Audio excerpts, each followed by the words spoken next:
E aí, tudo bom? Eu sou Ítalo Paiva em mais um episódio aqui do nosso Giro de Negócios. Hoje a gente vai conversar com um engenheiro civil, né, o Soares. E o Soares é um cara aí que nasceu em Itapipoca, família aí estruturada, mas como todo brasileiro, né, teve que batalhar muito para conquistar o seu espaço no mercado, ter sua família, né, ter sua empresa. Então, espero que você goste aí, conheça mais sobre o Soares, veja as dificuldades que ele passou, né, todos os obstáculos, todos os conhecimentos que ele teve que adquirir para estar onde ele está hoje, uma empresa de sucesso e cheio, né, de prosperidade aí para ser alcançada, que é só o começo.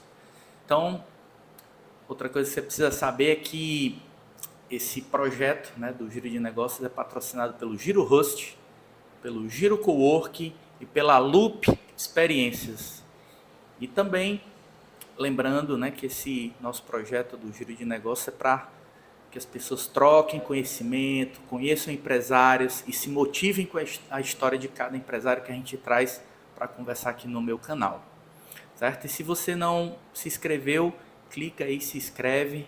Toda semana a gente procura ter um conteúdo, fazer uma entrevista, né? Bater um papo com um empresário diferente, tá bom? Esse é o Giro de Negócios, beleza? E vamos lá para o episódio. Valeu!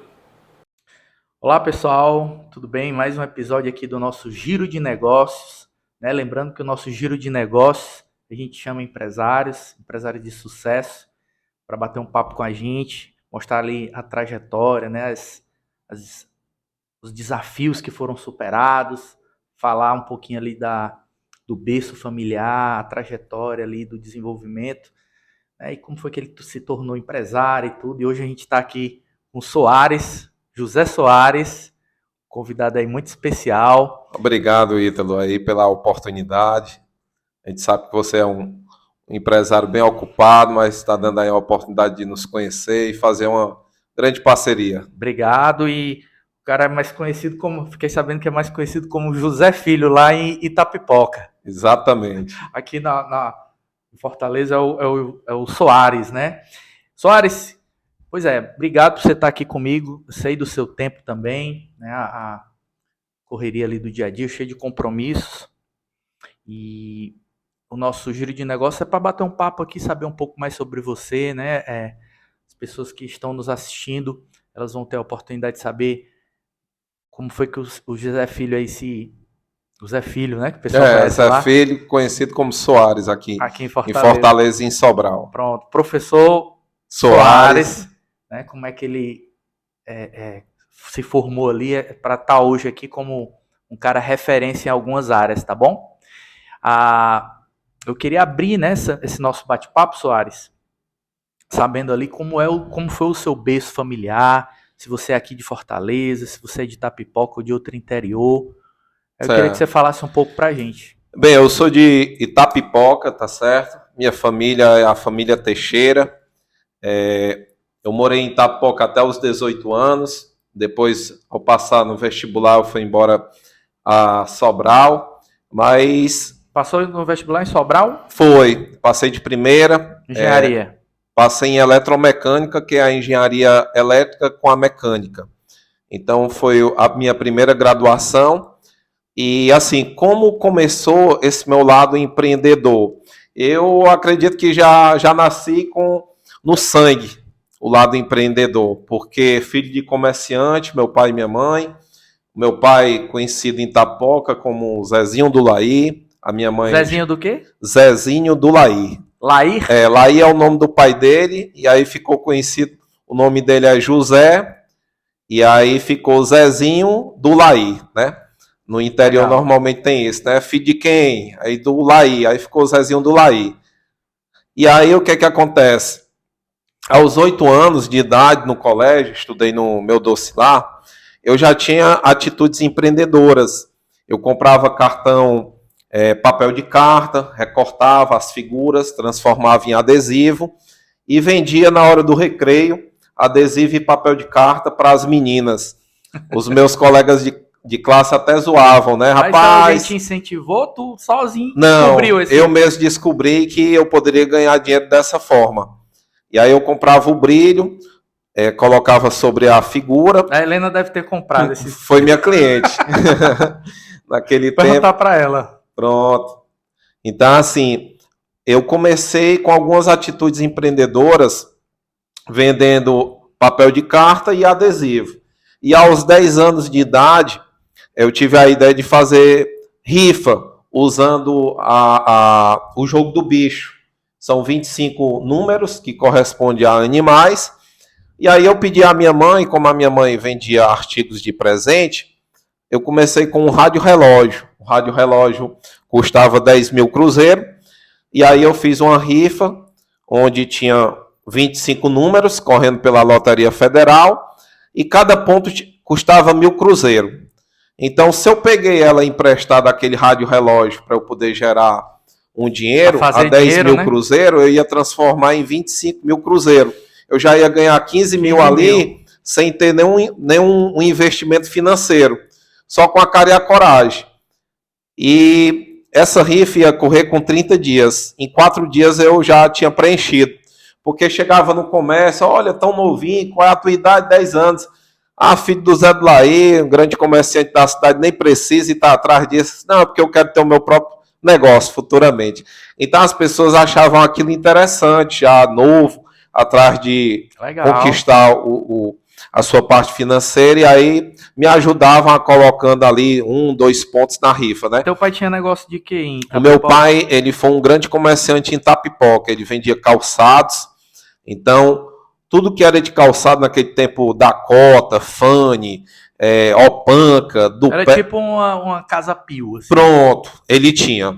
Então isso no interior era a maior sapataria da Itapipoca. Na década de 80 era a maior empresa de comércio. Iam representantes comerciais a Itapipoca, e aí faziam os pedidos e depois a transportadora entregava. E boa parte ele vinha a Fortaleza também, comprava e aí ia armazenando e vendendo no seu comércio. Como era o nome da loja?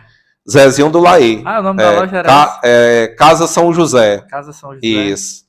Fica na Oswaldo Cruz com Duque de Caxias. É bem no centro da cidade de Itapipoca. Ainda existe? Não, hoje ele tem um prédio nesse endereço, né? Antes era uma casa que se transformou num comércio, e depois ele demoliu e construiu um prédio. Foi o primeiro prédio de 4 andares da cidade de Itapipoca também. No início muitos diziam, isso aí vai cair. Eles, não, Deus é maior, não vai cair não, que está sendo bem construído. E até hoje nós temos esse prédio. Só que aí a gente alugou, tá certo? Embaixo é uma loja de confecção, e as salas a gente aluga para residencial e comercial. Eu ia perguntar se ele ainda tinha esse comércio, como é que teu pai estava, ou ele já... Com o plano, com a mudança do plano do Cruzeiro para o Real, ele teve uma grande crise financeira. E isso fez com que ele mudasse de segmento, saindo da sapataria, porque não tinha mais condições de manter, para uma lanchonete. E aí depois, a gente avaliando, eu e o meu outro irmão, minha mãe também, a gente percebeu que ele estava pagando para trabalhar, tá certo? Não estava tendo assim realmente retorno financeiro, até pela própria forma de gestão dele, que ele não se adequou às mudanças do mercado. Pronto, então teve uma queda aí dessa mudança. Foi caindo. Queda do padrão de vida, foi né? Foi caindo. São 2 irmãos lá? Sou eu e outro. E aí... São 2 filhos, quer dizer? Eu sou formado em engenharia e o outro é médico. Ele também mora em Fortaleza. Então quer dizer que depois da loja vocês tinham um padrão ali legal, aí nessa transição deu uma queda. Aí foi caindo o padrão, tá certo? Chegou ao ponto da gente andar até de bicicleta, antes andava de moto, de carro, e aí chegamos ao ponto de estar todo mundo de bicicleta. E ele com essa lanchonete, e depois que eu fiquei maior de idade, que eu fui a estudar na Espanha em 2012 a 2013. Eu fui como bolsista, e aí ao retornar eu falei em 2014, pai, não tem como manter esse comércio. Tá errado e tal, vamos melhorar isso, porque se a gente alugar, a gente vai ter um retorno financeiro melhor do que você aqui dentro. E aí foi o tempo que ele aceitou, a gente reformou todo o prédio, e até hoje está alugado. Legal. Mas antes de chegar nessa etapa dessa sua aventura aí bem sucedida na Espanha, é interessante o que você vinha me falando, Soares, desse despertar aí, né, para você vender rifa, vender adesivos. Eu sei que era pequeno, mas era muito grande para uma criança, né? De 10 anos. Era uma atitude pequena, um valor pequeno, mas eu considero um negócio, uma atitude muito grande para uma criança e sozinho, né? Porque eu ia perguntar, rapaz, Soares, sozinho, não teve nenhum amigo, né? Que você viu e quis aprender com ele te ensinou. Bem, foi sozinho. Eu vendo meu pai como comerciante, a gente acaba tendo ele como espelho naquele momento ali de vendas, né? Ele um grande vendedor, a pessoa só não comprava ele se não quisesse, porque ele vendia fiado, ele dava seu jeito, se ele não tivesse, ele falava que ia trazer o tamanho do pé da pessoa. Teve até uma vez que o rapaz foi comprar um sapato social, o casamento dele era à noite, ele deixou de última hora, e ele conseguiu vender uma bota 7 léguas para o cara ir para a festa casar. Então, assim, ele não tinha o sapato social e ele conseguiu convencer, né, que se ele colocasse a calça por cima do cano da bota, as pessoas iam ver só o preto. Então o rapaz foi casar de bota 7 léguas. Mas assim, não perdeu o objetivo dele foi atingido. A venda. O cara. A venda e satisfazer a necessidade naquele exato momento. O problema, tá, né? Certo? Então aí há um poder de convencimento, né? Legal. E aos 14 anos, eu já tinha uma banca de chinelo no meio da rua. O meu pai, ele pegou, falou comigo e disse, Zé filho, tu tem que ir para o comércio, tu tem que ajudar. Então, como na semana você é ocupado com as suas aulas, todo sábado pela manhã eu vou lhe acordar às 5 horas da manhã. Isso aí para mim no início foi muito ruim, porque tinha que acordar cedo, tinha que ir para o meio da rua. Então, assim, a gente adolescente, a gente tem paqueras, e às vezes passava uma paquera, você fica envergonhado por estar numa banca de chinela, não porque é uma profissão que não tenha valor, mas sim porque você quer se apresentar da melhor forma possível para aquela paquera. Então, não conta às vezes que eu me escondi embaixo da banca para poder ninguém me ver que eu estava ali como camelô, como se fosse isso. Mas, cara, é engraçado que uma situação dessa era um orgulho pro cara. Exatamente. E é um paradigma que é impregnado aí na sociedade e que qual é o problema?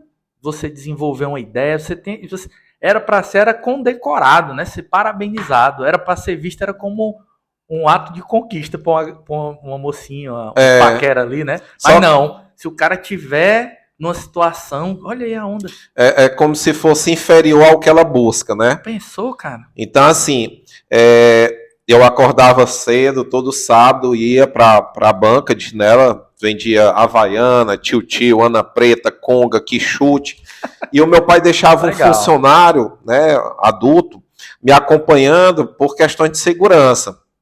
Então, desse valor que eu apurava no sábado, ficava com a banca aberta de 6 da manhã até 1 da tarde, o meu pai tirava o investimento, ele calculava o lucro que ele tinha obtido e ele me dava 10% daquele lucro dele. E esse dinheiro eu ia guardando, tá certo? Então, isso comecei com 14 anos. Aos 18 anos, eu já tinha 3 bancas de chinelo. Isso, investimento do meu pai, que ia permitindo a gente ir aumentando de acordo com a demanda do comércio. Mas tudo era do meu pai. Eu era um funcionário do meu pai. E na semana eu atendia no comércio. Por exemplo, a minha aula era pela manhã, quando era à tarde, se eu não estivesse estudando, eu tinha que estar no comércio. Só que eu também não queria ser comerciante. Eu queria algo realmente para me possibilitar, através dos estudos, algo melhor. Em relação, por que algo melhor? E comerciante não é algo bom? Mas eu gostaria de ser assim um grande empresário. Então, o que é que eu fazia? Toda tarde eu ia para o CVT, Centro Vocacional Tecnológico, que nós tínhamos lá em Itapipoca, e tinha um apoio financeiro do FAT, Fundo de Amparo ao Trabalhador. Então, tinha muito curso gratuito. Todo curso que aparecia, eu me inscrevia e fazia. Era curso de hortaliça, de bombeiro hidráulico, eletricista, de vendedor, de garçom, o que fosse. Estou pagando? Tô não. Então, o que é que custa eu ir aprender? Então, toda tarde, a minha outra casa era lá perto da Rádio Irapuru, nesse CVT, que hoje é a US. Itapipoca. E aí eu fazia todos os cursos que estivesse disponível. Terminava um, já começava outro. Muito bom. Hoje eu tenho mais de 300 certificados, tá certo? Justamente por desde cedo estar buscando, né, o conhecimento. E à noite, o que é que eu fazia na minha noite? Eu ia para a banda da prefeitura. Eu comecei aí através de um convite de um amigo que tocava lá, o Luiz Alfredo, e aí eu ia e falava com o maestro. Com quantos anos, Soares? Isso com 17. Aí rapaz, não tem uma oportunidade de eu tocar na banda? Você tocava algum instrumento? Comecei sax sanfone. Comecei sax alto, depois fui para sax tenor. E aí o que é que acontecia? Eu comecei a estudar música. Ele me via interessado, eu passei um ano estudando música. Depois ele me deu o instrumento e aí eu comecei a tocar. Não me apresentava com a banda, porque tinha que ser concursado, mas eu tocava junto com a banda nos ensaios. Então, tocava sax alto, depois passei para sax tenor. Isso é a banda da prefeitura. Isso, né, a banda da Prefeitura Municipal de Itapipoca. E aos 18 anos, eu prestei vestibular pela primeira vez e passei de primeira. Fui para Sobral. Aí eu fiz o Centec, Centro Tecnológico, que é um instituto federal, e eu fiz o curso Eletromecânica. Era um curso que tinha lá, tecnólogo, dá o grau de tecnólogo, foram 3 anos e meio, era manhã e tarde as aulas. E como eu soube desse vestibular lá no CVT, como eu fazia os cursos lá, essa divulgação desse vestibular, por ter parceria com o CVT, eu fiquei ciente. E aí eu paguei a inscrição de 5 cruzeiros. Um valor como se hoje fosse R$20. Tá entendendo? Bem barato, eu consegui pagar. E aí eu passei na primeira fase. Essa modalidade lá do Centec, você tinha 2 fases. E a segunda fase era você ir a Sobral e passar 2 meses estudando. O objetivo era nivelar para permitir que os candidatos tivessem o mesmo nível e assim pudesse concorrer na segunda fase de forma igual. Então eu passei a vida estudando Itapipoca, onde normalmente no ano a gente não conseguia terminar um livro, sempre ficava algo a terminar. Eu não tinha nem conhecimento do que realmente era um vestibular.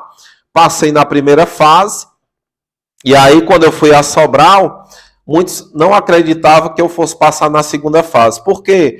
Porque eu nunca tinha ido embora, como o filho de outros comerciantes tinham ido embora para Fortaleza para fazer o segundo grau e assim ter um conhecimento melhor para poder concorrer a um vestibular. Né? E eu não, como eu terminei o segundo grau em Itapipoca, muitos não acreditavam. E aí eu me dediquei e consegui passar. Eram 45 vagas, eu fiquei em 38º e consegui entrar. E aí o engraçado de tudo isso... Federal? Estadual? É o Centec, Centro Tecnológico do Ceará. É um instituto como se fosse o IFCE federal. E aí ele tinha em Sobral, Limoeiro do Norte e em outra cidade, que não estou lembrando agora. E aí o que é que acontece? Uma das dificuldades que eu tive é como eu ia me sustentar em Sobral durante esses 2 meses. Porque o meu pai acabava... Eu vim com 17, 18 anos. O meu pai acabava dizendo assim, não tenho condições de manter lá, enfim e tal. Que já foi naquela época da loja para... Foi, já estava caindo, né? E aí minha mãe disse, meu filho, não se preocupe. Aí às vezes ela pedia dinheiro emprestado a algum comerciante para ir pagando do jeito que ela conseguisse. E aí me manteve lá em Sobral. Sua mãe sempre foi... dona de casa? Ela... Não, ela também ajudava no comércio. E aí ela tinha, dentro do próprio ponto comercial, com meu pai, ela tinha uma vitrine que vendia brincos, artigos para presente. Então ela também era dessa parte. Comerciante.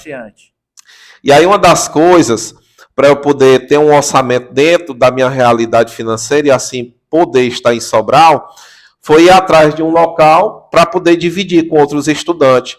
E aí eu fui morar nas Pedrinhas, onde morava com 10 homens. Eram 3 quartos, um banheiro, o aluguel R$ 200, e aí era dividido para 10 pessoas. Com a casa do estudante improvisada. Exatamente.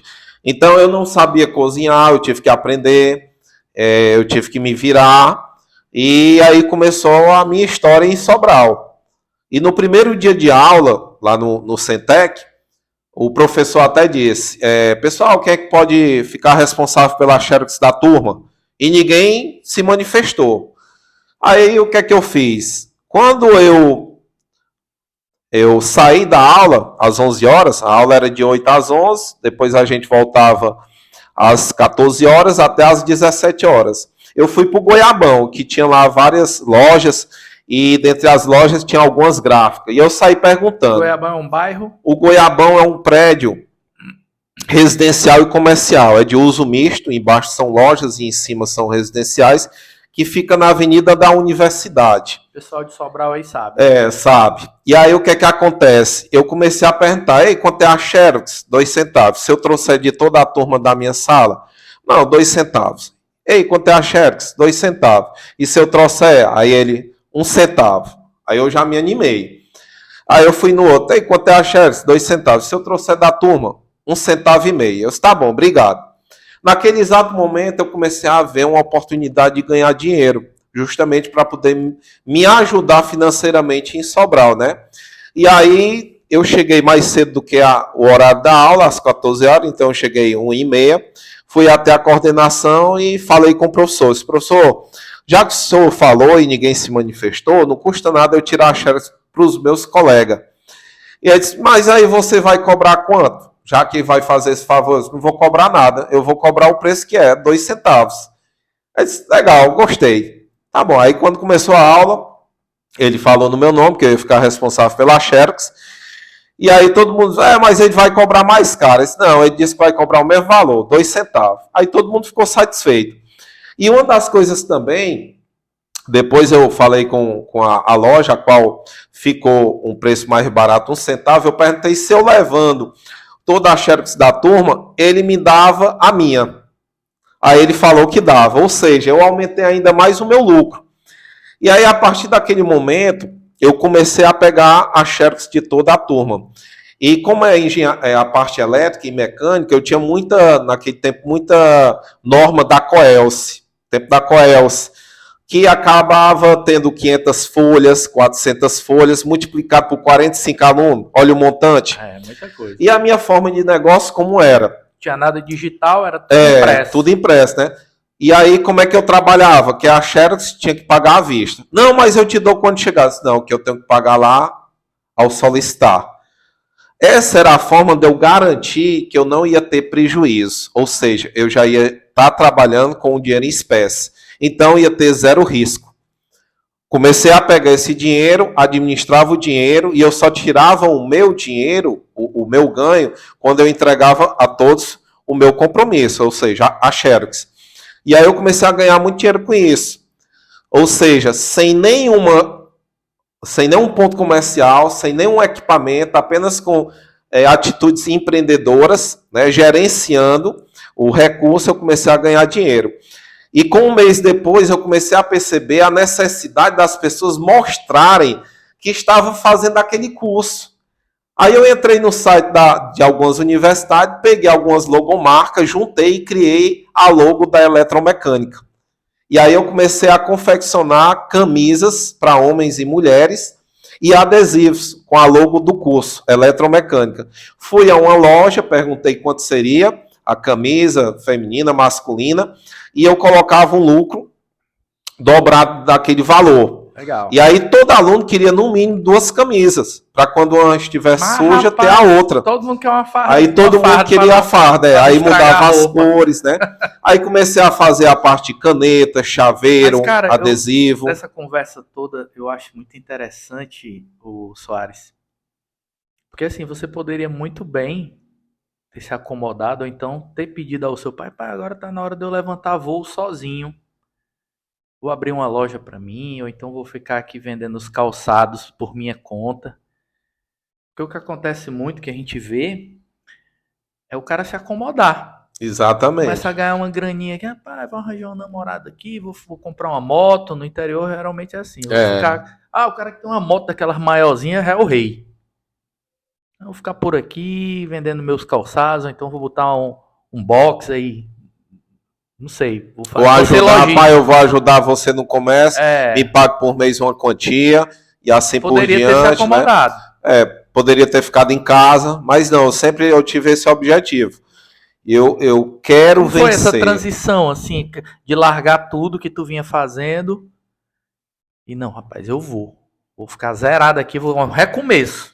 Uma das coisas que os meus pais até falaram, cara, vai fazer pedagogia na UES, era o único curso que tinha lá no tempo, aí depois chegou química, né? E aí eu também fiz a minha inscrição na UES, no tempo, para pedagogia. E quando eu passei na primeira fase, a prova da segunda fase era no mesmo dia da prova da UES. E eu disse, não, eu vou tentar a segunda fase. E até os meus ex-colegas lá do tempo do patronato falavam, não, esse daí não passa não. É que nem o pessoal lá em Fortaleza. Na segunda fase não passa. Então, aquilo ali me motivava mais ainda. É como os nossos dedos. Tem algum igual? Pois é, eu também não sou igual. Eu sou diferente. E eu precisava não só mostrar para mim, mas também para as pessoas. Você pode chegar onde você quiser. Depende só de Deus e das suas atitudes. Então, tudo isso aí me motivava. Como ainda hoje, eu sou bastante motivado. Eu já acordo motivado. Eu já vou dormir motivado. Então, tu foi sem medo. Fui sem medo. Vai dar certo. Fui sem medo. E deu certo. E deu certo. E tá dando certo. Isso. Então, você descobriu ali, foi descobrindo caminhos ali para se manter lá em Sobral. Para me manter, porque estava difícil. Normalmente meu pai mandava só o dinheiro do aluguel. É a história da mortadela. E do mercantil. E aí o que é que acontece? Como a gente dividiu o mercantil, era uma geladeira para galera. Era uma geladeira para todo mundo. E um dos problemas, 10 pessoas, 10 né? Pessoas. Às vezes você chegava e a sua comida não estava mais lá. Você comprava um refrigerante. Um gaiato ia e aí foi uma das coisas que eu também coloquei ordem na casa. Tem uma piada, viu, Jonathan? Que o cara dessas casas que tem muita gente, ele comprou um sorvete, aí aqueles potes de sorvete, ele escreveu feijão, ó, pra ninguém comer o sorvete pra ninguém dele. Comer. Mas acontece mesmo.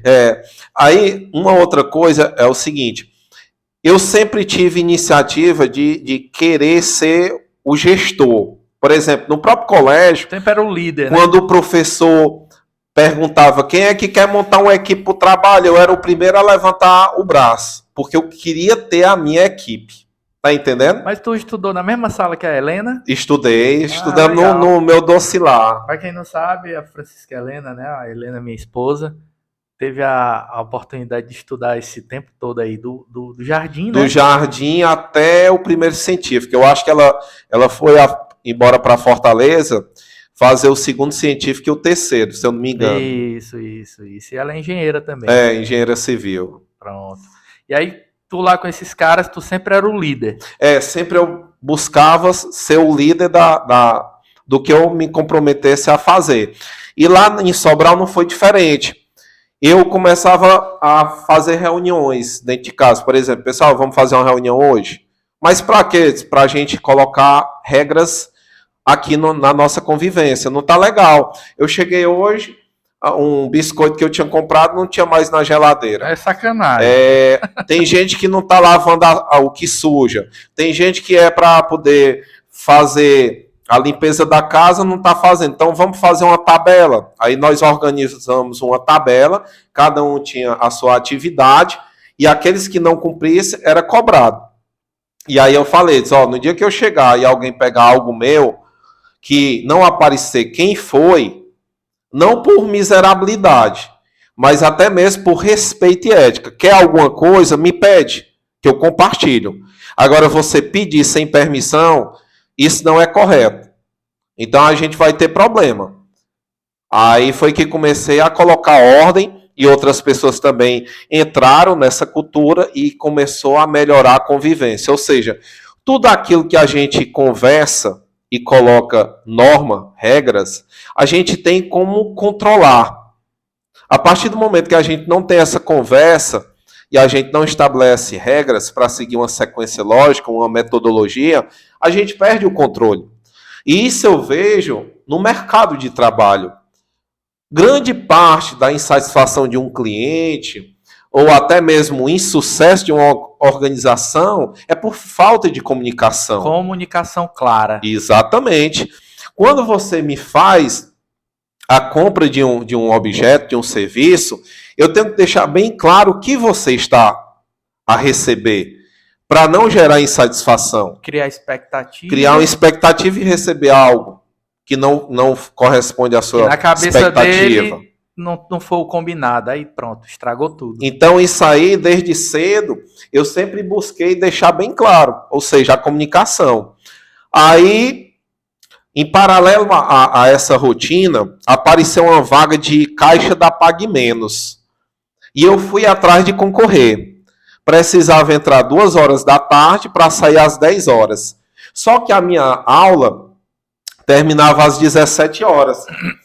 E aí, mesmo assim, eu fui concorrer. Quando eu passei, no dia da entrevista, né? Passei nas provas, no dia da entrevista, aí eu falei que tinha esse problema, mas que eu poderia compensar de outra forma, aos sábados ou domingo, e eles aceitaram.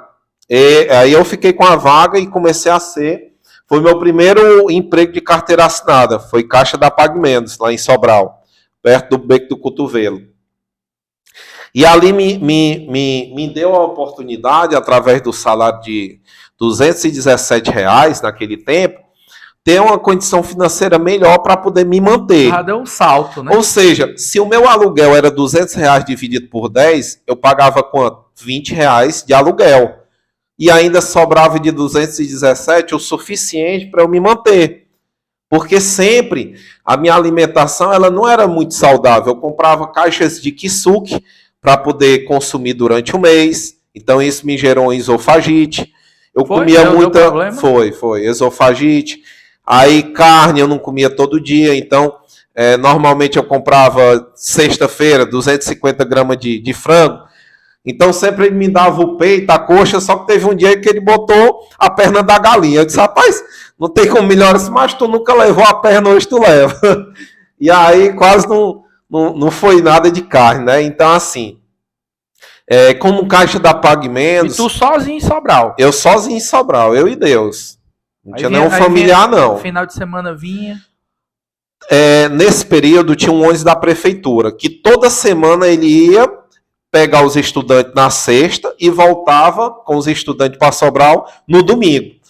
Só que eu não ia toda sexta. Por quê? Porque eu usava os finais de semana para estudar.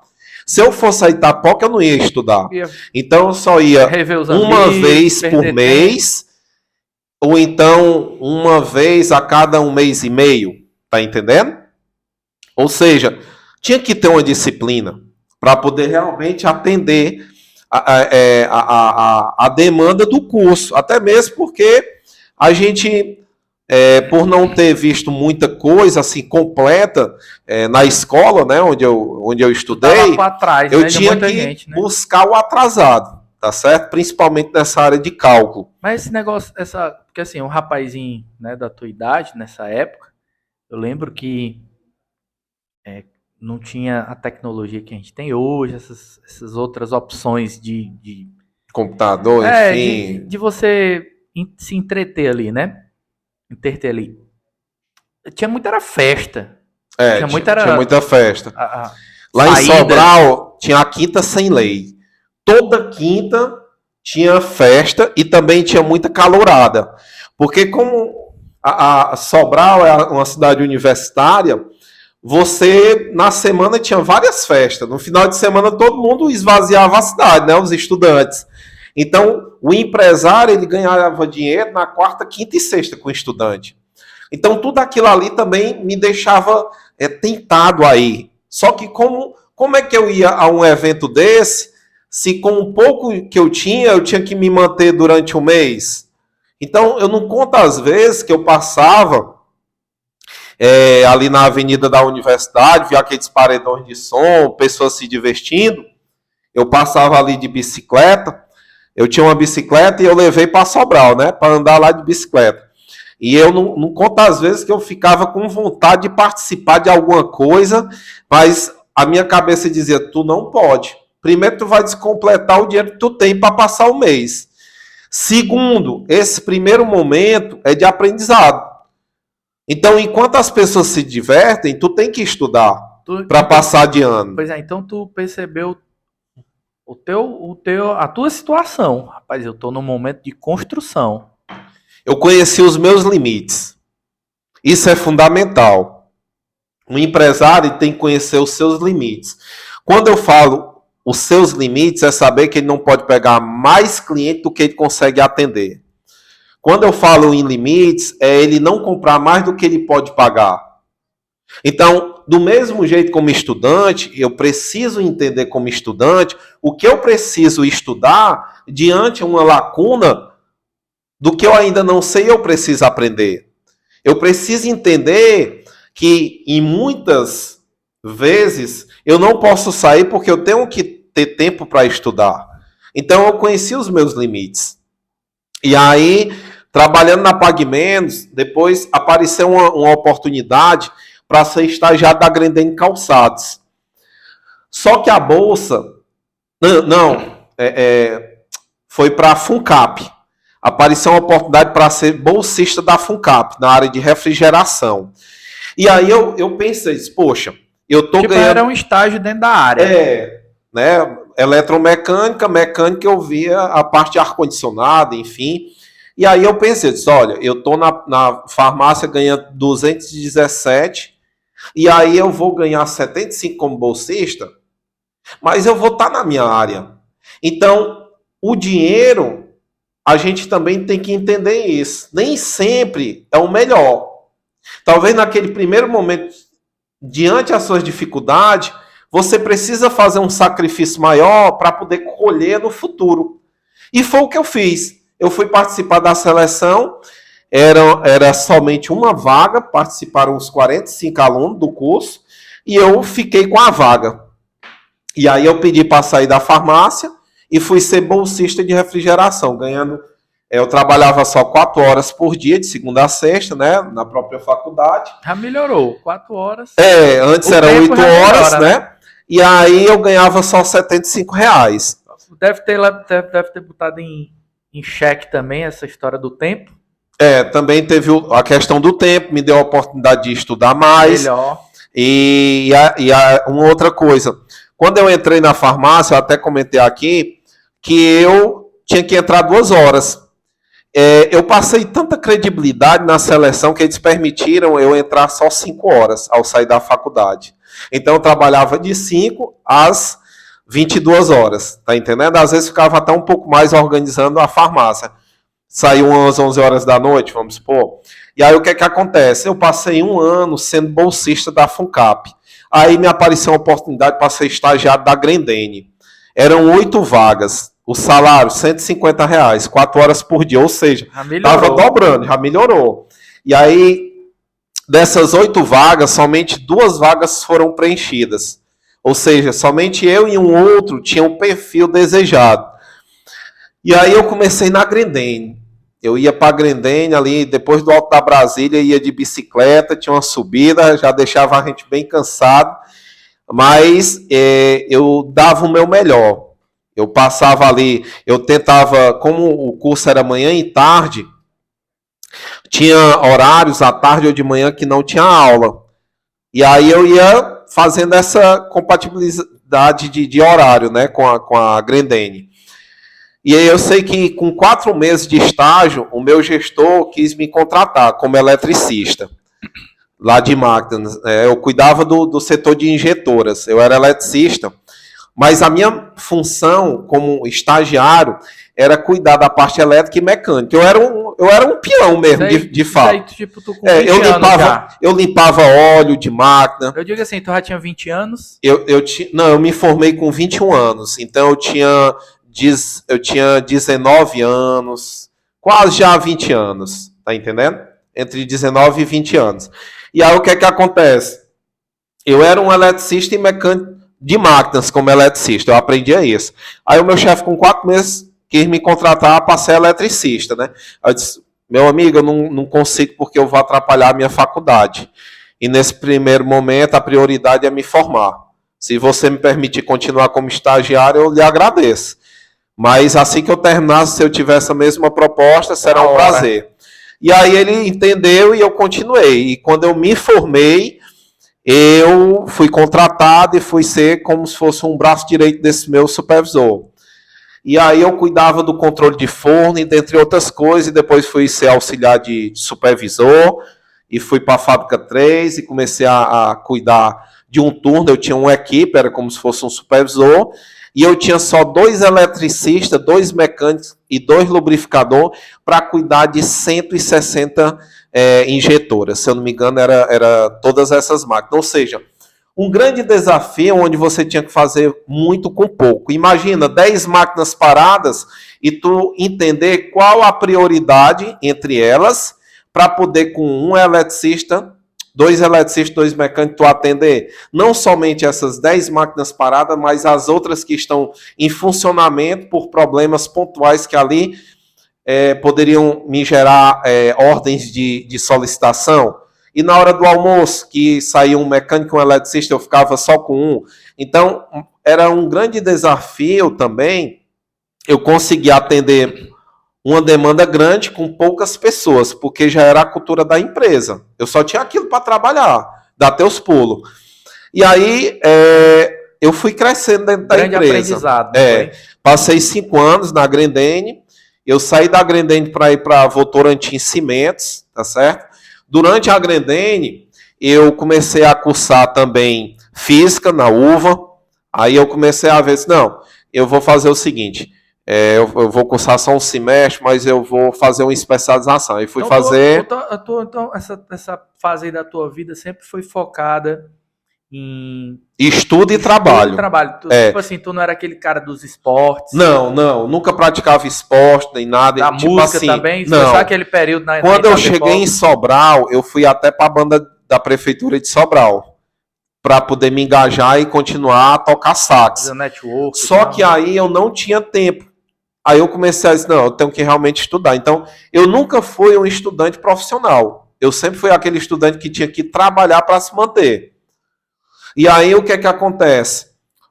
Durante a Grendene, eu fiz uma especialização em engenharia de produção, que as aulas eram até lá na Votorantim Cimento, em parceria com essa instituição. E naquele período, apareceu uma oportunidade, que tinha uma vaga na parte da engenharia elétrica, lá da Votorantim, e na parte de produção, que era para o CLP. Eu passei nas 2 vagas, tanto para ir para manutenção elétrica, quanto para CLP, que era a parte de produção, e escolhi a parte de CLP, que é a parte de produção. Então, eu saí da Grendene para ir para a Votorantim Cimento. E eu trabalhava de madrugada. Tá entendendo? Eu trabalhava...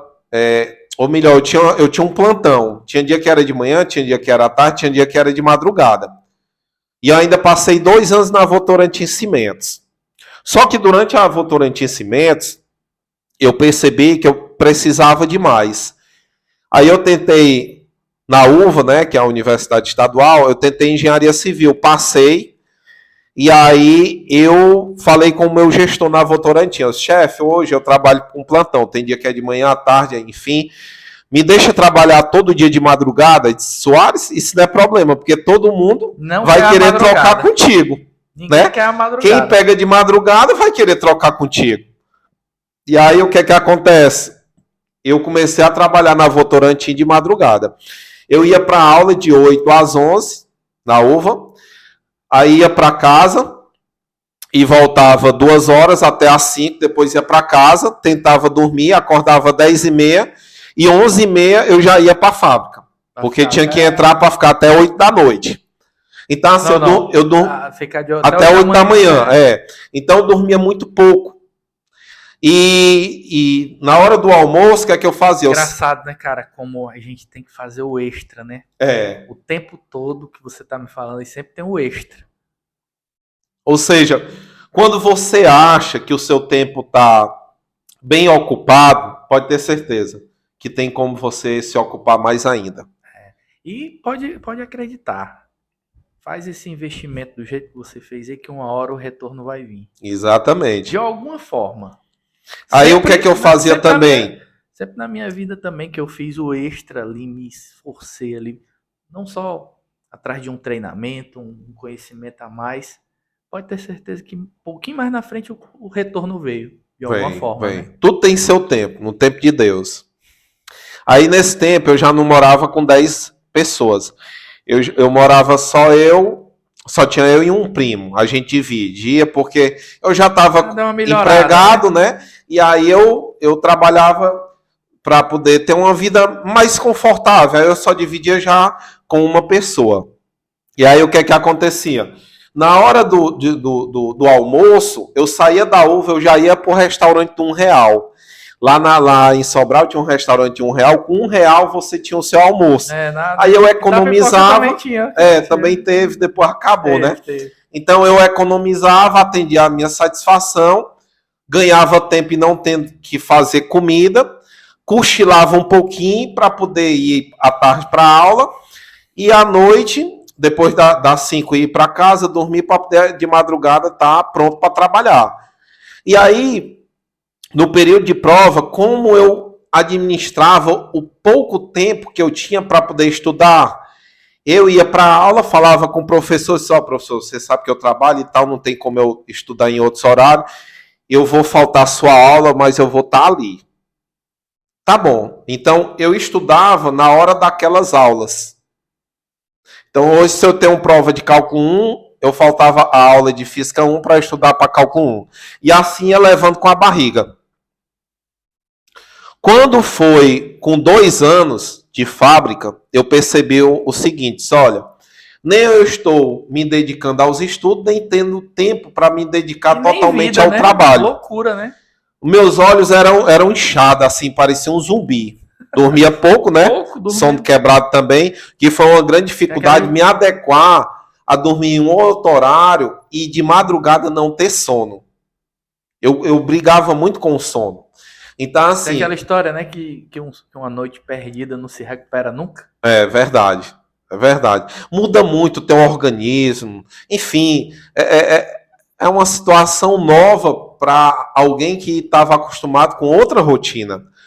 Aí eu comecei a ver... Aí passou 2 anos ainda. Ainda passei 2 anos desse jeito. Aí eu peguei e disse assim, eu não sou casado, eu não tenho filhos, e a única coisa que a gente sabe que ninguém toma, somente Deus, é o estudo. Tá na hora de eu me dedicar só aos estudos. Mas como eu vou me manter? Mas ao mesmo tempo, se eu vou me dedicar aos estudos, eu preciso também tentar em algum lugar que tenha mais referência. Então eu vou tentar o UFC. Aí eu tentei o UFC e aí passei aqui para Fortaleza. Aí eu peguei, o que é que eu fiz? Falei com o meu chefe, saí da fábrica, recebi o seguro-desemprego 6 parcelas e eu vim tentar um novo em Fortaleza. Só tinha 2 coisas certas. Sem ter ninguém também. Sim, a minha família tem familiares aqui em Fortaleza, mas naquele tempo eu não tive apoio. Eu, tipo assim, nem fui atrás. Eu peguei e disse, não, como a minha namorada tá indo também para Fortaleza fazer o mestrado, eu vou olhar se eu divido apartamento com ela. E aí o que é que acontece? Eu vim para Fortaleza, certo? Somente 2 coisas. Uma, a matrícula da faculdade e 6 parcelas do meu seguro-desemprego. E eu tinha 3 motos. Eu tinha uma Bis, uma Tornado e uma Titan. Porque naquele tempo também, o que é que eu fazia? Como eu ia trabalhando, juntando dinheiro, quando aparecia uma moto com preço bom, eu comprava e vendia um pouco mais caro. E ia fazendo negócio. Aí eu vendia a Tornado e a Bis para poder ter dinheiro para também me manter. E vim com a CG, uma CG 125 partida pedal, para andar em Fortaleza para poder ser mais rápido. E aí eu vim dividir, deu certo dividir apartamento com a minha namorada, que já estava aqui fazendo mestrado na UFC, dividia com ela e a prima dela. E a gente foi morar ali na Humberto Monte, perto da UFC. Eu fui atrás de estágio logo quando eu cheguei. Aí fui no Harmony, ali perto da UFC, aqueles prédios da esquina, né? E aí eu, chegando lá, não tinha vaga. Eu disse, pois vamos fazer o seguinte, deixa eu estagiar de graça. E o que era o curso aqui na UFC? Engenharia Civil. Ou seja, como eu fazia civil na UVA, eu peguei, transferi e vim embora para a UFC, para fazer engenharia civil na UFC. E eu comecei tudo de novo. Aproveitei algumas disciplinas, mesmo sabendo que eu ia começar tudo de novo, mas eu vi aquela oportunidade como algo diferencial. Tá entendendo? Ter um diploma da UFC. E aí eu falei para o engenheiro, disse, ó, o meu principal objetivo nesse momento é aprender. Eu quero estagiar na empresa. Ele disse, olha, eu estou com muito tempo de empresa, mas eu nunca vi ninguém querer estagiar de graça. Ainda mais o currículo que você está me mostrando. Já é formado, poderia estar indo atrás de algo remunerado, mas você quer começar do zero? Eu disse, porque como eu quero ser engenheiro civil, eu tenho que aprender a área da civil. E aqui, recebendo ou não recebendo, o primeiro momento é aprender. Aí ele disse, pois tá bom, só tenha cuidado com uma coisa, para não se acidentar. Quantos anos tu tinha aí? Eu tinha 30 anos. Então até os teus 30 anos foi em Sobral. Foi. Eu tinha 30 anos. Peraí. Em Sobral eu morei 9 anos. Então, eu tinha...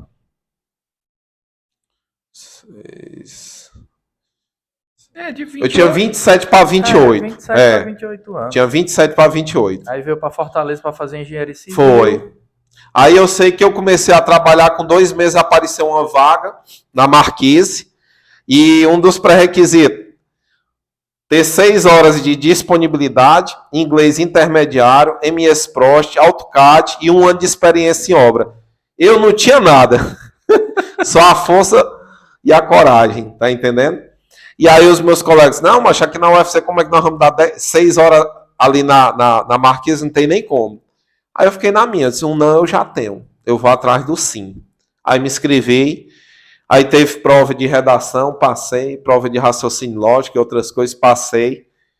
Teve entrevista, passei. Aí foi para a entrevista final.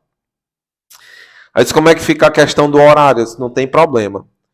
Como nós estamos em maio, já eu fico de férias. O que eu ficar devendo de horas, eu pago nas minhas férias e me matriculo nas próximas disciplinas conforme o horário da empresa, para poder me adequar. Aí está bom. E aí, de uma vaga que tinha, onde concorreram quase 50 pessoas, eu fiquei com a vaga. Onde muitos já tinham experiência na Disney, trabalhando, né? Teve até na Disney? Tinha muita gente que já tinha trabalhado na Disney. No período de férias, vão para lá para poder pegar a fluência em inglês, né? Pessoas que têm condições. Outros que já tinham experiência em obra. Então, assim, ali me mostrou mais uma vez o quanto eu estava no caminho certo. Que mesmo eu tendo já um não, mesmo eu não tendo os pré-requisitos, eu consegui mostrar através da minha conversa, da minha segurança, da minha experiência em outra área que eu poderia acrescentar naquele momento aquela vaga, né? E aí eu comecei na Marquise. Estava capacitado. Estava preparado para o momento certo, né? O pessoal via em você alguma coisa ali além dessas qualidades técnicas. Isso. Né? E na Marquise foram 4 anos e meio. Eu passei pelo Centuri, passei pelo o Atlantis ali na Beira-Mar, participei do Gran Marquês, da implantação da ISO 9001. Então, assim, eu era muito comprometido, sempre estar à frente, e logo quando eu entrei, teve até um estagiário, que eu não vou citar o nome, mas ele me disse assim, cara, tu é muito agitado. Tu é muito acelerado, tu tá de quinta, diminui, cara. Bota uma primeira, Porque no dia que tu não tiver que esse teu mesmo pique daqui um mês aqui na empresa, vão ver que tu não tá mais rendendo.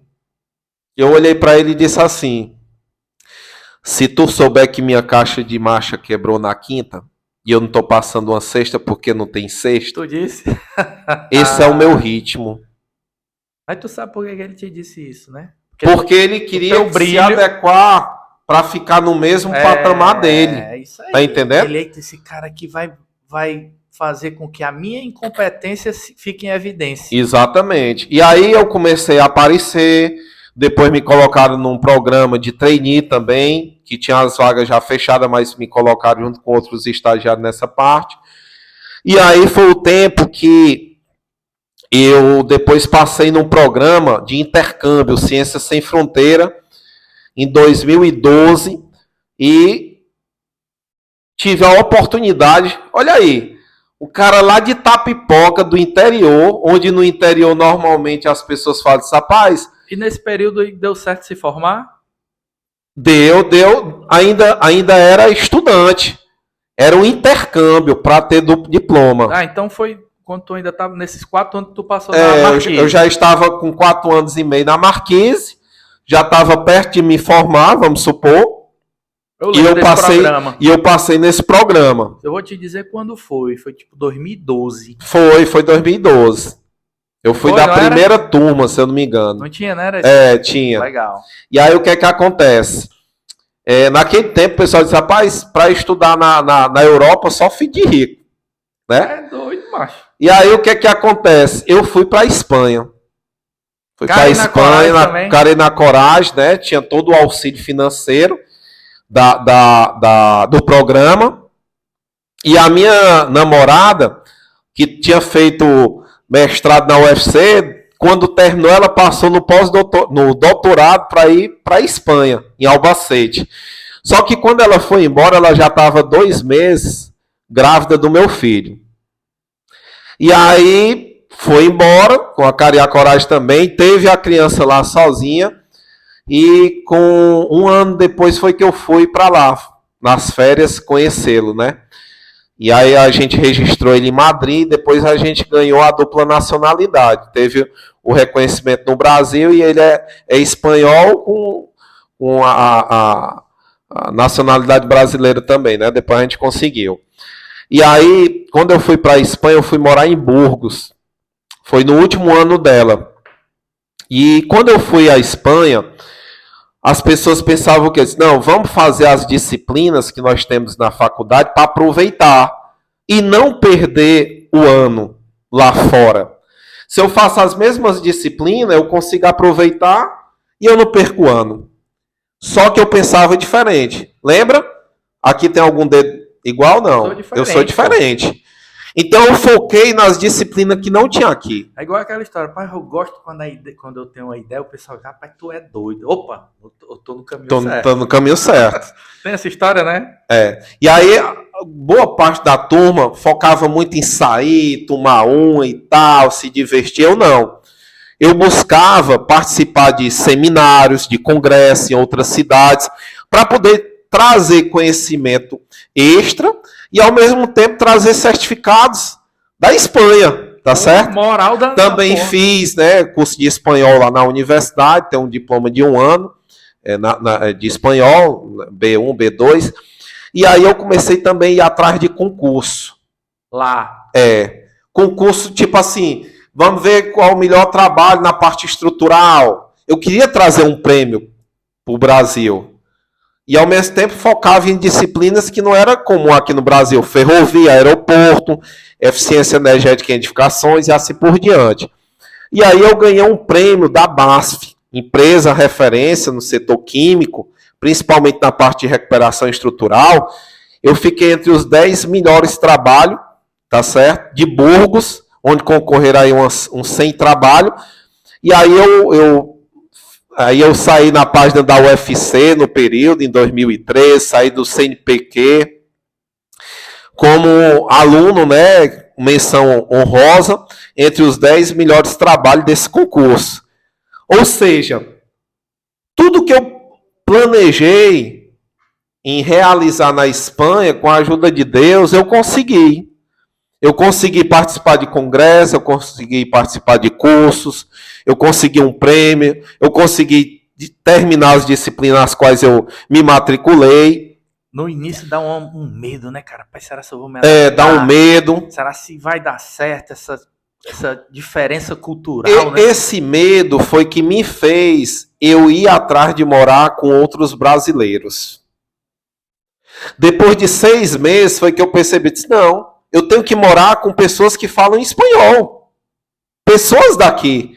Para poder melhorar a minha fluência. É o segundo degrau, né? Foi. Aí o segundo degrau foi morar com outras pessoas.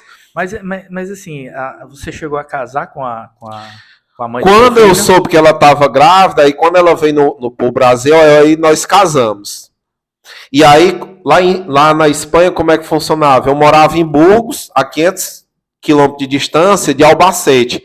Então, de 15 15 dias, eu ia até Albacete, passar o final de semana para estar com ela e o meu filho. E nesses momentos, a gente aproveitava para viajar e conhecer algumas cidades. Outros países. Outros países. Então, assim, ao mesmo tempo, eu consegui também conhecer outras culturas. Tá certo? Legal. Eu viajei, conheci muitas cidades. 2 anos, foi? Não, 1 ano. Foi um ano bem aproveitado, tá certo? E aí quando a gente voltou... Muita coisa aconteceu, né? Voltamos juntos, né? E aí, quando eu cheguei ao Brasil, eu já tinha 5 oportunidades. Porque uma da minha preocupação é o seguinte, bem, as portas da Marquise ficaram abertas. Quando eu retornasse, já tinha um empreendimento ali no Guararapes para eu voltar a estagiar. Porque eu ainda ia continuar na UFC, né? Porque atrasou. E aí eu disse assim, não, eu quero algo novo. Eu quero aprender outra metodologia de trabalho. Eu gosto da Marquise, mas eu quero trabalhar em outra empresa. Eu quero desafio. A Marquise já está ali, eu vou deixar ela ali. Certa. Aí eu fui atrás de outras oportunidades. Aí eu tinha a oportunidade de trabalhar na Concremate, na Mota Machado, na Caltech. Foi um processo também de seleção lá que passei. Era um período, né, o Soares, que a construção civil estava bombando. Tava bombando, Até 2014 ali, tava no auge, né? Tava no auge. E aí eu também tinha a oportunidade da FIEC, porque eu descobri na FIEC que ia ter uma seleção, isso há 2 meses antes de eu voltar para o Brasil. Eu já estava preocupado ali procurando a oportunidade. E aí na FIEC teve um programa Apóstolo da Inovação. Eram escolhidos 5 do Ceará e 5 do ITA para prestar um serviço de consultoria no setor eletrometal mecânico do Ceará. Ou seja, na área que eu primeiro me graduei, eletromecânica. E aí eu fiquei entre os 5 cearenses. Fiz a seleção pelo Skype. Só águia. Fiz a seleção pelo Skype, as provas, enfim. E aí eu disse, não, para a FIEC eu quero ir. E escolhi a Caltech. Por que a Caltech? Porque a Caltech estava fazendo o LC Corporation, um prédio sustentável, com certificação Lean Green Build. Isso. E como durante também a faculdade... Isso. Top. Antes do lado da Honda ali, né? Antes desse prédio novo aí do Bet Student, que hoje é o mais top, acredito eu, era esse LC Corporation. Isso, né? Certificação, Lean Green Build. E aí, durante também a minha caminhada na UFC, antes de ir para a Espanha, em paralelo eu fazia MBA em Construção Sustentável. Nos finais de semana, estudando. Aí eu disse, por que não a Caltech? Já que eu tenho MBA em Construção Sustentável, eu vou buscar essa experiência. Aí eu comecei, fazia o UFC, estagiava na Caltech, e na FIEC, como era um horário mais flexível, eu era consultor do setor eletrometal mecânico, ou seja, o nosso objetivo era ir às indústrias, coletar as desconformidades e trabalhar em cima daquilo. O empresário não tem muito tempo para pensar, então a gente era o cérebro pensante. Que solução eu vou dar para esse problema? A máquina não está produzindo assim. Porque se não pensa... Eu vou pensar como melhorar a produção. Porque se não pensa, o que acontece é a gambiarra. A gambiarra. Concorda comigo? Aquele não é jeitinho. uma solução técnica. Exatamente. A gambiarra é um problema. É um problema. E aí o que é que acontece? Eu peguei e fiquei conciliando a UFC, a Caltech e a FIEC. Trabalhando no LC Corpo. Isso. Aí com 6 meses, eu comecei a dizer, não, eu vou tentar mestrado. Aí eu passei no mestrado. E ainda consegui fazer 8 disciplinas da graduação, 5 do mestrado. E aí eu saí dos estágios. A sua esposa voltou, E aí ela voltou, ficamos um tempo aqui, e depois quando ela voltou, ela já tinha passado no pós-doutorado da Federal do Rio de Janeiro, que era 3 anos, esse pós-doutorado. E aí ela foi também trabalhar como professora, passou no concurso da Unilab, lá em Redenção, e ia para lá também. Mas ela foi para o Rio de Janeiro com o seu filho? Ela conseguiu fazer o pós-doutorado à distância. Ela ia de acordo com a programação, mas as pesquisas eram aqui na UFC, em parceria. E ela trabalhava na Unilab. Eu sei, a Unilab é lá em Redenção. Então, eu comecei a me dedicar ao mestrado e à graduação. E durante a minha caminhada na UFC, uma das coisas que também eu executava para poder entrar dinheiro, era pegando já serviço. Que nem eu fazia lá em Sobral. O que é que eu fiz? Eu criei a JS Engenharia. Então aí foi o teu primeiro passo para tu ser realmente o cara da construção. O empresário no ramo da construção. Isso. Durante a minha caminhada na UFC, né, diante de tudo isso que eu falei. Isso aí tu quantos anos? Uns 35? 31. 31? 30 anos. E aí, durante essa caminhada, eu falei para os meus colegas o seguinte: ei, pessoal, eu estou fazendo todo tipo de projeto. Eu fiz uma parceria com um amigo meu. Ele é até lá de Tapoco, Edson Silva. E aí eu pegava o cliente, passava a solicitação do cliente para o Edson fazia o trabalho. O Edson era engenheiro também? E tecnólogo também, da construção civil. E aí eu cobrava em cima dele. Por exemplo, se ele me passasse um projeto por R$1.000, eu vendia com o nome JS Engenharia, ele assinava e tal, eu vendia por 1.500. E na sala de aula eu falava o quê? Eu disse, pessoal, quem conseguir projeto para mim eu dou 10%. Se o projeto é 1.500, 150 é seu. E o pessoal começava a captar clientes para mim. Tá entendendo? É isso aí. E aí o que é que acontece?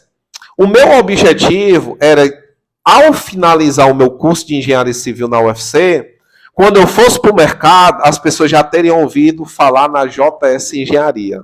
Já ter ouvido falar no Soares. Eu não queria começar do zero ao me formar. Eu já queria ser um pouco conhecido quando eu já estivesse me formando. E assim foi feito. E aí, faltando uns 6 meses para me formar, eu peguei uma obra para poder gerenciar. Eu fiz o quê? Uma obra lá perto da igreja de Fátima. Eu cobrei para trocar o piso porcelanato R$4.000. Aí me apresentei como JS Engenharia, né? J de José de Soares. E eu não tinha CNPJ, não tinha nada. Tô pesquisando aqui, é só JS Engenharia. JS Engenharia. E aí o que é que acontece?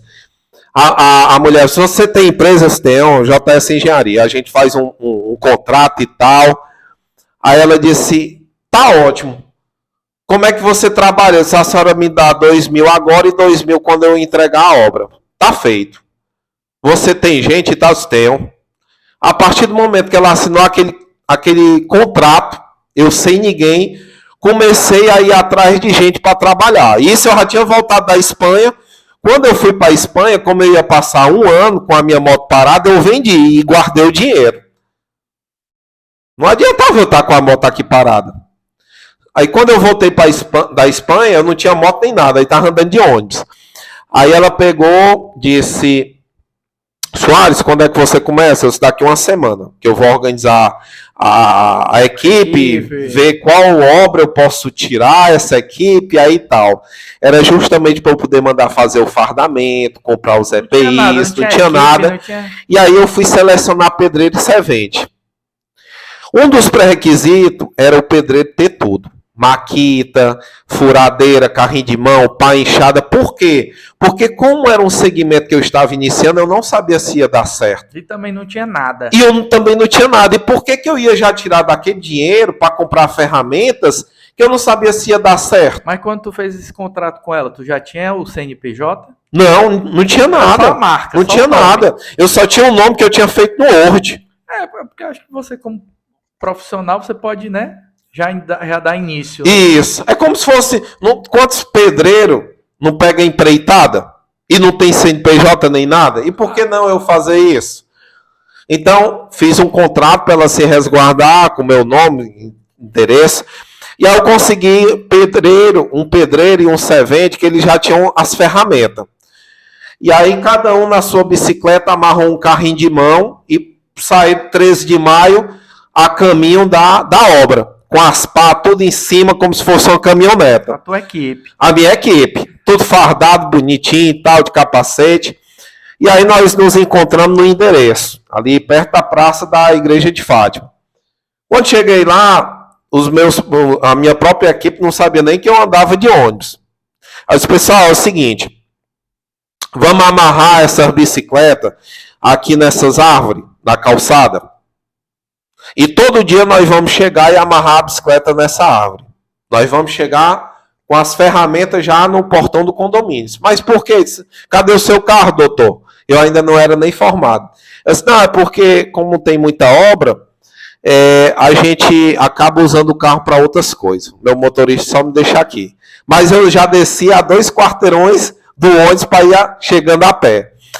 E aí a síndica veio me receber e falou, Soares, faz o seguinte, guarde seu carro na minha garagem, que tem vaga. Eu disse, não precisa não. O carro tá rodando nas obras. O carro tá rodando nas obras.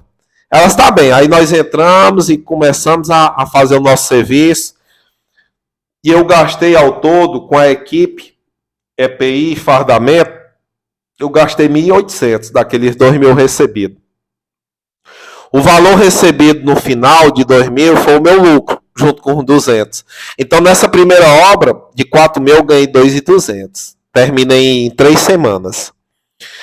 Depois eu peguei uma outra obra e assim começou a JS Engenharia. Só pegando os serviços? Só pegando serviço, sem nenhum ponto no bolso, sem carro, sem equipamento, sem nada, sem empresa, só o nome e a coragem. E aí eu comecei a pegar serviço e uma das coisas que começou a me atrapalhar foi a questão de um carro. Aí eu sei que um tio meu, de Chiquinho, ele pegou e disse assim, Soares, se você quiser eu compro um carro fiado, que eu não estou com dinheiro agora, peço dinheiro emprestado e eu comprar você. Tio Chiquinho, vamos ver um carro de segunda mão? E aí nós pegamos um Gol de 14.500, tava bem novinho. Bem conservada, ano 2003. Aí, isso eu acho que era em 2014 para 2015. Aí ele disse, Chiquinho, mas não tenho dinheiro. Vai pagando do jeito que tu tiver. Aí eu disse, não, vai ter mês que eu só tenho R$300 para te dar. Isso não tem problema, um ano tu termina. Esse cara me deve favor. Ele tá pouco, mas mora em Fortaleza. Morava. Hoje ele mora em Itapoca, se aposentou. E aí eu disse, tá bom. Aí eu peguei uma obra grande lá na Parquelândia. Meu amigo, em 8 meses eu paguei esse carro. Em 8 meses. Ou foi em 6 ou foi em 8 meses. E aí, depois, em 2015 eu me formei. Agosto de 2015. E para minha surpresa, eu fui me formar num outro carro. Comecei a ganhar dinheiro com obra, ao ponto de eu vender o Gol, eu consegui vender o Gol que eu comprei por 14.500, eu vendi por 18.000. E aí eu comprei um HB20 sedã preto à vista. Já era top. Já top. Porque eu queria me apresentar melhor quando engenheiro civil. Claro. Claro, não é vaidade. E eu ainda tinha um dinheiro na poupança para trabalhar com capital caso precisasse. É questão de agregar valor ao marketing pessoal. Exatamente, né? É uma das coisas que eu já me apresentava na faculdade. Eu sempre buscava me apresentar de forma como eu queria me ver quando formado. Sapato, calça jeans, camisa manga longa, dobrada. Toda aula eu ia assim. Eu fui lá na Lojas Colombo, aí tinha uma promoção lá, 3 camisas por R$ 99,90. Calça na C&A de R$ 19,90 naquele tempo. Pois é, era o meu fardamento. Pois é, isso é muito importante, né? Salientar que muitas vezes você tem uma vestimenta ali adequada, não precisa ser a mais cara. Não. O cara pensa, não, porque eu vou comprar uma roupa de marca, de grife. Né? Cara, quem foi que disse que precisa? Às vezes você tá adequado, é melhor do que você tá... Tentar, com bom gosto, comprar algo barato, né?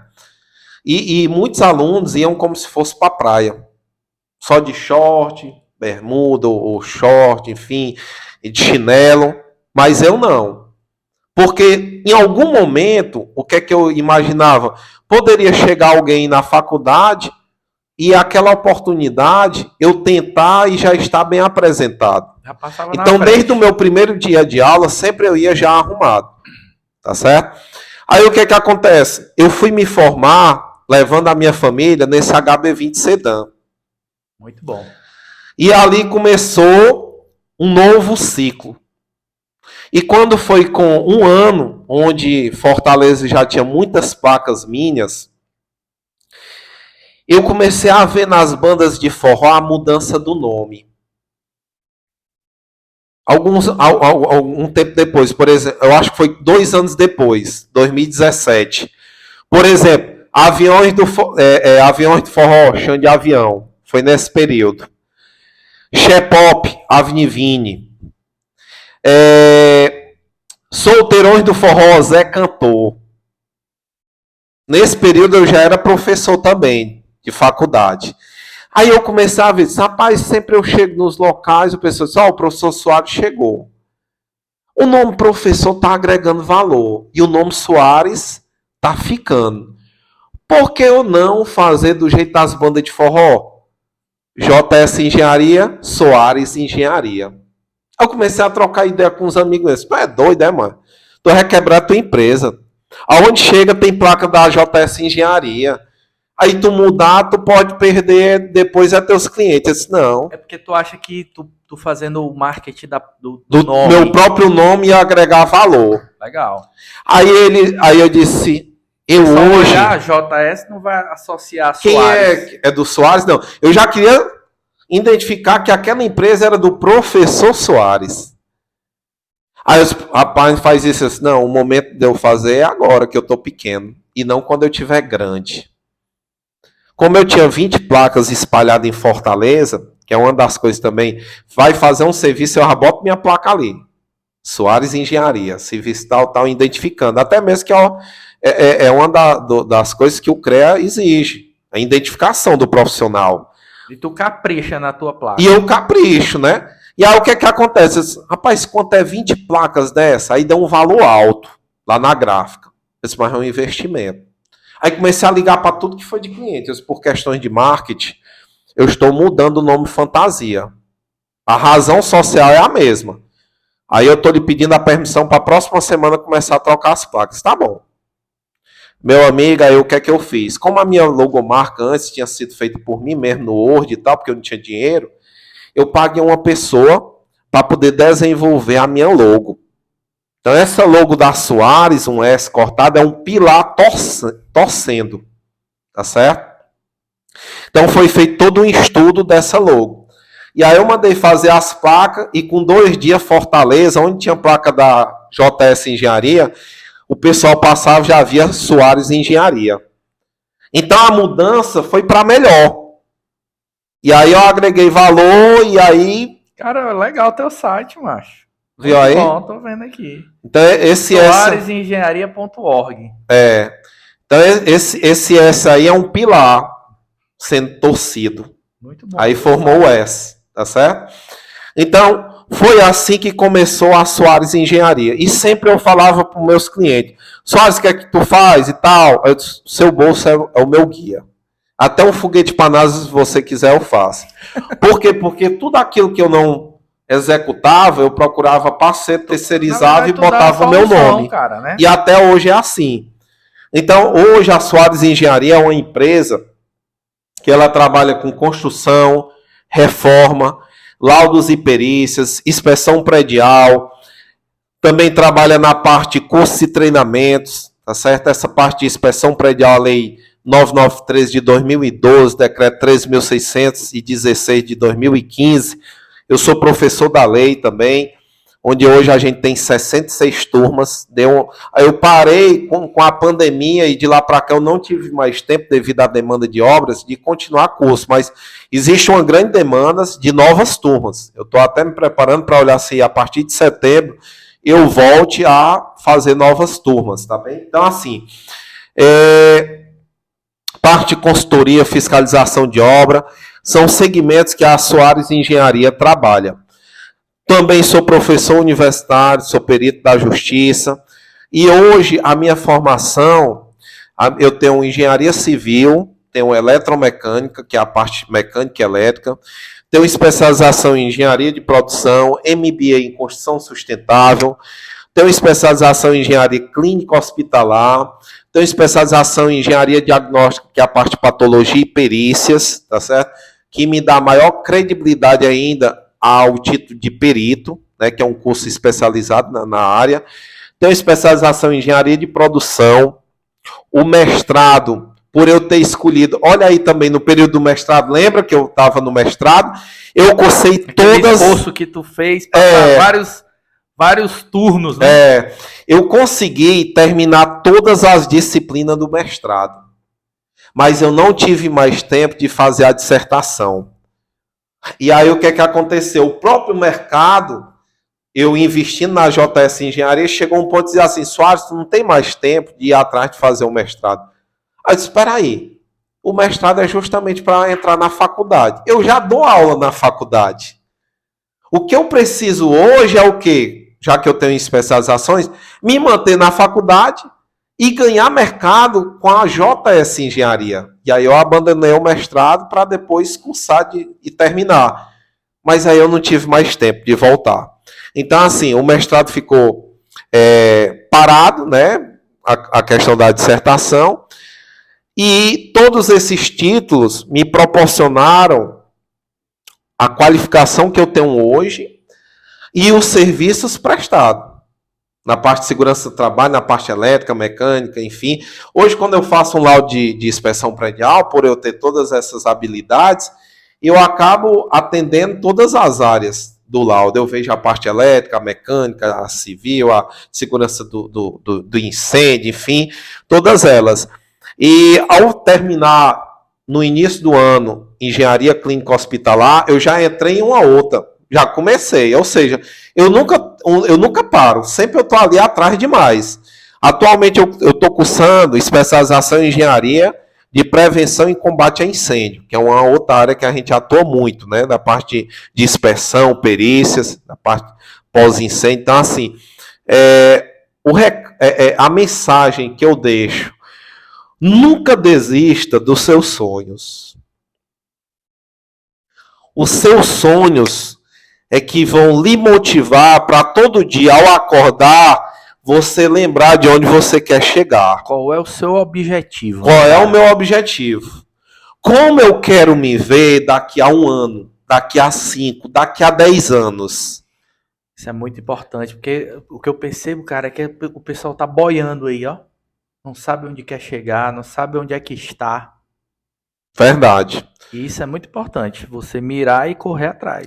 Olha, uma das coisas... Fazer acontecer. Uma das coisas que eu vejo, Ítalo, é que justificar é mais fácil. Soares, por que tu não comprou isso? Não, por isso. Soares, por que tu não está fazendo isso? Não, por isso. Está na hora da gente parar de justificativa. O que a gente precisa é identificar em si aonde quer chegar, o que está fazendo e o que falta para atender aquele mercado. e buscar se reinventar. O tempo todo. Copiar, colar, é o que todo mundo está fazendo. Eu gosto é do mais difícil. O que eu procuro é identificar o que não estão fazendo. Por exemplo, eu vou te dizer uma: inspeção predial. Em 2015, eu assisti no jornal, falaram, a partir de agora, entra em sancionamento o decreto 13.616, onde todas as edificações serão obrigadas a ter o laudo de inspeção predial. Naquele exato momento, eu vi aquilo como uma oportunidade. Eu estudei a lei e criei o meu novo curso. Entrei em contato com a empresa que dá curso, mostrei o conteúdo, gostaram, e era cursos de 20 horas, uma turma por semana. Tu criou uma oportunidade para qualificar a galera. Teve uma instituição aqui em Fortaleza que criou a primeira turma. Aí eu participei dessa primeira turma, analisei diante o que eu tinha aprendido sozinho, e aí com o conteúdo do professor e o que eu tinha estudado por fora, eu percebi, não, eu estou preparado também para dar esse curso. Aí eu comecei a ministrar meus cursos de inspeção predial, totalizando hoje 66 turmas, de 2015 até a pandemia. Se eu estava presencial naquele tempo, então, naquele tempo, se eu estava ministrando o curso de inspeção, por que não também fazer o laudo? Eu comecei a pegar serviço de inspeção predial. Que, como eu já estava com a empresa, executando serviço, as pessoas começaram a ver, o Soares fez o laudo, por que não fechar a obra com quem fez o laudo? E aí me geraram grande quantidade de serviço também. Então, eu era o professor da lei, eu fazia o laudo e executava as obras do laudo. Autoridade total. Aí comecei a ganhar maior destaque, assim, credibilidade, adquiri mais experiência e hoje a gente tem uma grande cartela de clientes na área de inspeção predial e de obras, né? A gente atende grandes empresas e aquilo que eu não estou atendendo e que eu vejo que eu posso ter um diferencial em atender, eu terceirizo, aprendo e executo, tá entendendo?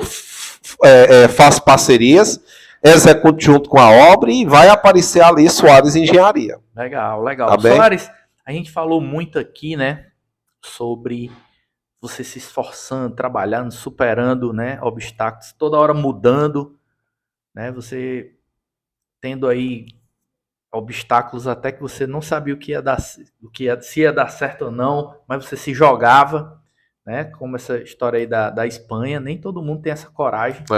Né? E ter saído de Sobral, pois não é?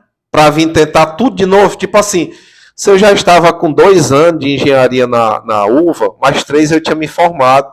Quando eu vim para cá, eu tive que fazer do zero. Engenharia civil. E do zero tudo de novo. Aproveitei algumas disciplinas, mas entraram muito como optativa. Mas como você disse, né? Um nome maior, né? UFC, né? E outra, eu estando em Fortaleza, eu enxergava que eu ia ter oportunidades em grandes construtoras. E se você olhar o meu currículo, eu sempre passei por grandes empresas.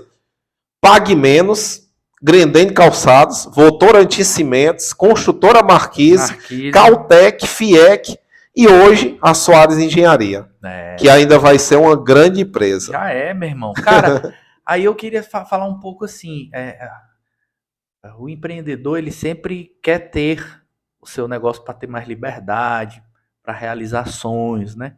Eu queria que você falasse um pouquinho aqui desse meio para o final já da nossa conversa. Quando foi que você percebeu que, rapaz, começou a dar certo?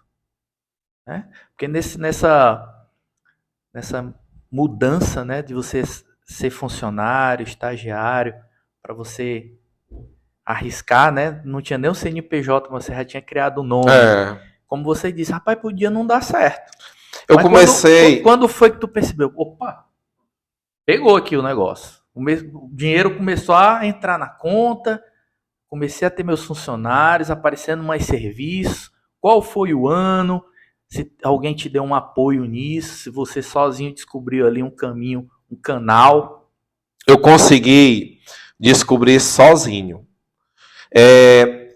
Durante a época de estudante, quando eu comecei a pegar projetos e terceirizando sem fazer nenhum serviço, somente com o jogo de cintura terceiriza e coloca como se fosse da sua empresa, eu comecei a perceber que estava dando certo. E a partir do momento que eu peguei aquela primeira obra de R$ 4.000, que eu ganhei 2.200 e que eu fiz o trabalho, atendeu a expectativa da cliente, eu comecei a dizer, opa, vai dar certo. Criou gosto. Vai dar certo. Aí peguei mais uma outra obra, depois peguei aquela maior, e eu disse, eu nasci para isso.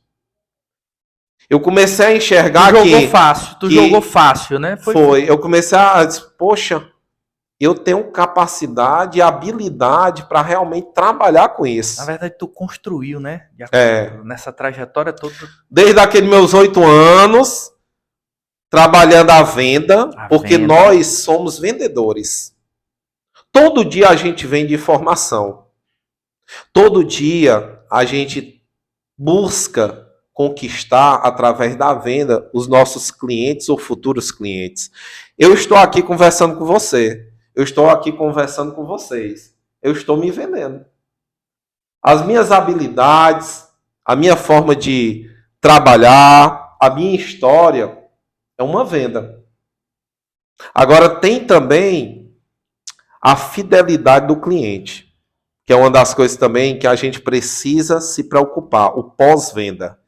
Não adianta eu estar vendendo um banquete, não adianta eu estar vendendo história, se a partir do momento eu recebo a oportunidade e não correspondo, ou até mesmo tento superar as expectativas de quem está confiando em mim.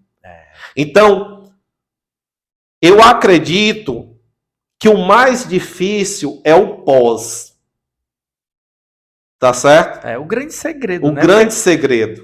Porque eu quero conquistar mais e mais clientes. Às vezes você, com os clientes que você já tem, você vender de novo algum serviço, vender de novo um laudo, vender de novo uma possibilidade de outros ganhos, é o X da questão. É o X da questão.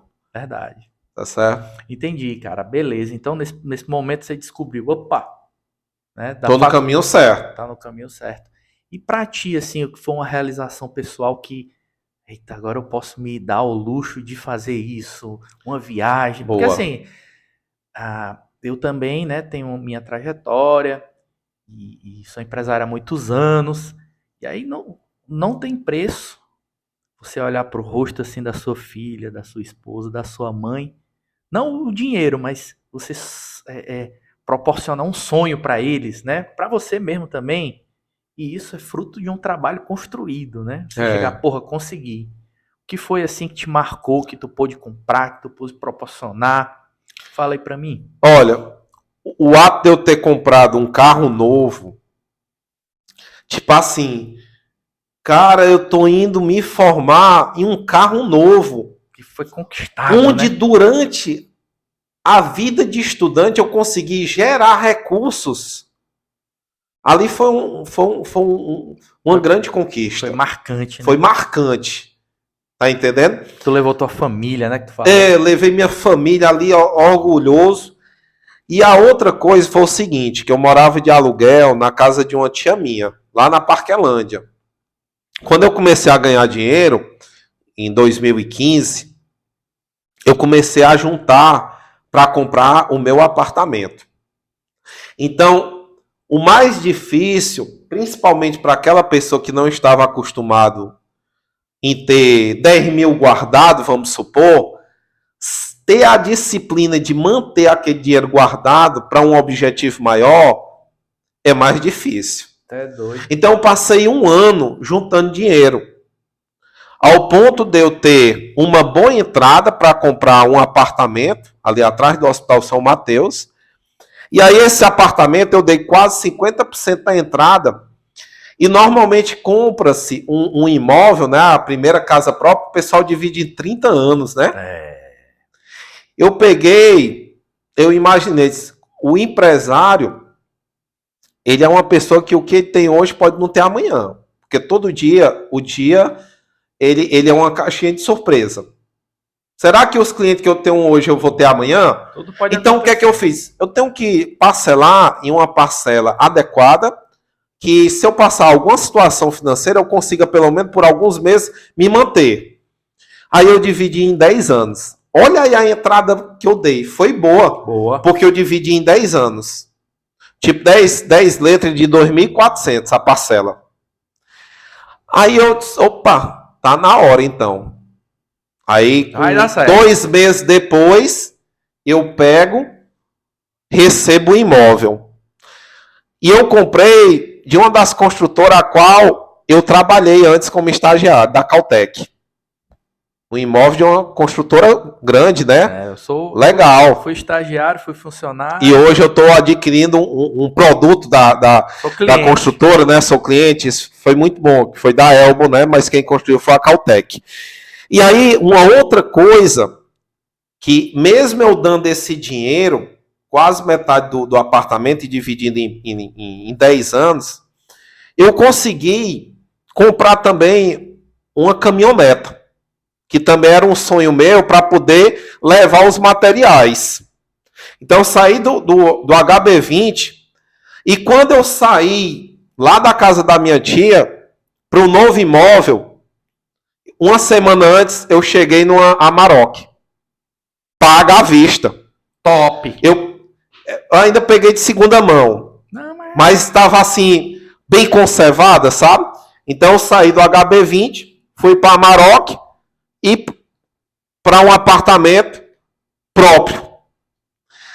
E Deus é tão bom que com 2 anos e 3 meses eu quitei meu apartamento. 2 anos. E 3 meses. Parabéns. Eu comecei o quê? Todo o dinheiro que eu ganhava, quando eu juntava ali 10, 20 mil, eu ligava para o banco e amortizava. Diminui juro pra caramba. Viu? Então, em 2 anos e 3 meses, eu quitei meu apartamento. E no meu apartamento, eu só tinha uma geladeira, um fogão, do tempo de Sobral. Foi pra dentro. Foi pra lá. Eu assim, tu foi pra dentro do eu fui pra dentro. Eu não fui atrás de, eu quero logo comprar coisa pro apartamento, não. Eu tinha uma mesa branca, com 4 cadeiras de plástico, a mesa até estava quebrada. Coisas bem simples dentro do apartamento, mas que me dava a oportunidade de dormir todo dia, de forma confortável. Uma satisfação de estar pelo menos não estava devendo outras pessoas. Estava devendo ali, pagando em dias, mas eu não poderia dar mais do que o limite me proporcionava. Tipo assim, lembra que eu disse no início? Conheça seus limites. Sim. Então eu não ia fazer algo mais do que isso. E a Amarok, por que tu comprou? Porque eu usava ela para levar os materiais, devido à quantidade de obra que já estava me permitindo ter algo para fazer. E os fretes, eu ia gastar bem mais. Então eu era o próprio motorista da empresa. Sim. Então, depois que eu quitei o meu apartamento, com 6 meses, eu consegui executar todos os móveis projetados do meu apartamento, paguei à vista.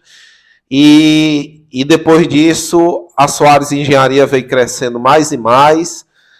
E o que eu digo para todos que estão me ouvindo, nunca esqueça de onde você veio. Porque toda vez que você lembra a sua história, de onde você veio, isso lhe dá mais força para que os seus sonhos sejam alcançados.